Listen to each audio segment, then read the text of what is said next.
Greetings, Dan Stanius here. I'm going to show you a real easy recipe for making homemade bread. This is called no knead bread. I'm going to start with some yeast. That's clearly not enough. Let me get some more.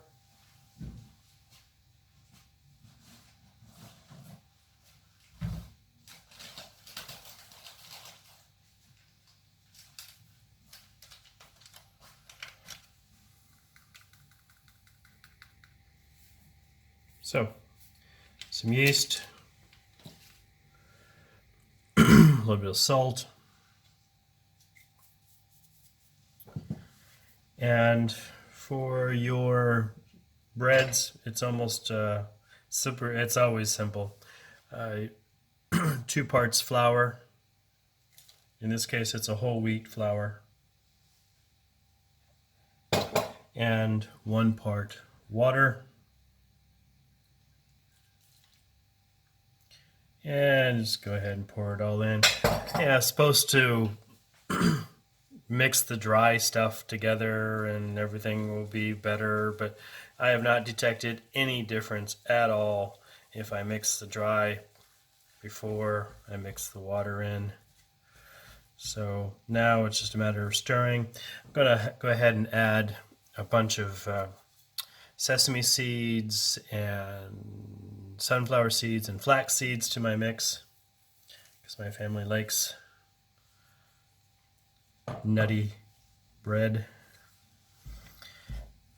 And now I stir, and you can see it's definitely too dry, so give it a stir. It's too dry, so I add just a little bit of water, and then stir it again.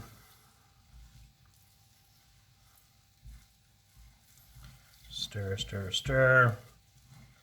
Get the edges.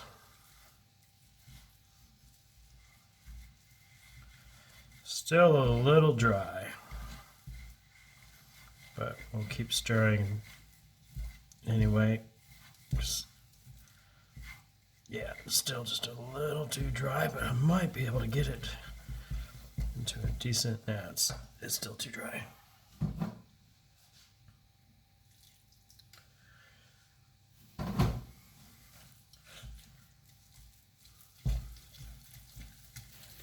And of course, some people have a machine that does all this stirring for you.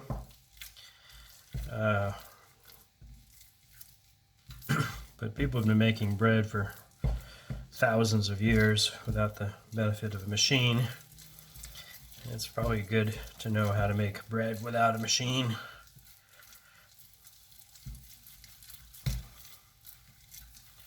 All right.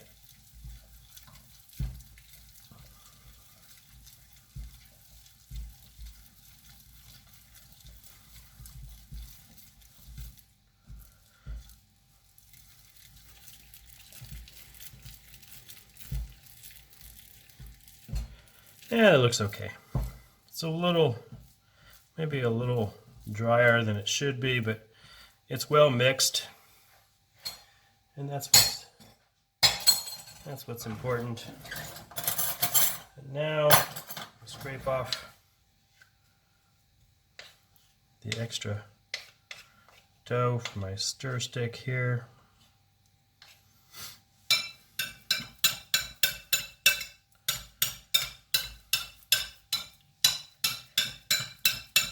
And the next step is optional, but I have found it to be quite pleasant. So,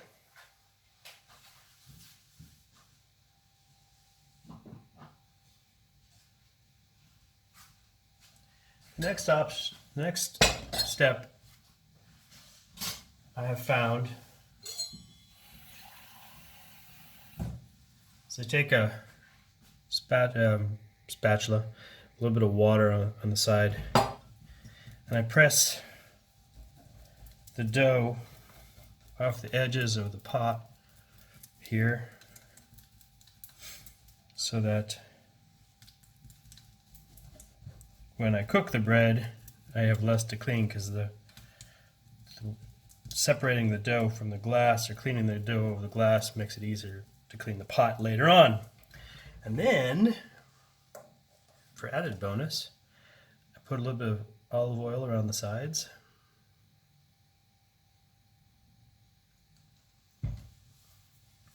And I swish that around a little bit so as to oil the sides of the pot, of the bread pot, pan, whatever you want to call it, so that as the bread rises, the sides of the bread get oiled a little bit, so again it doesn't stick to the sides of the pot.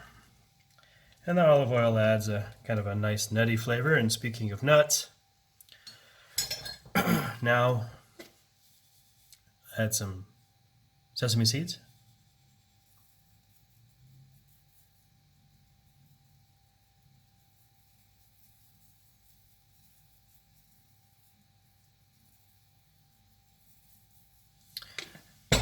Now I've made homemade bread that I'm sure is going to be delicious. I'm going to cover it with lid, keep it from drying out, and it'll rise over the course of the next 6 to 12 hours. I've let it rise for as long as 24 hours and had no problems. It's very forgiving and very delicious. So thanks for watching and happy baking.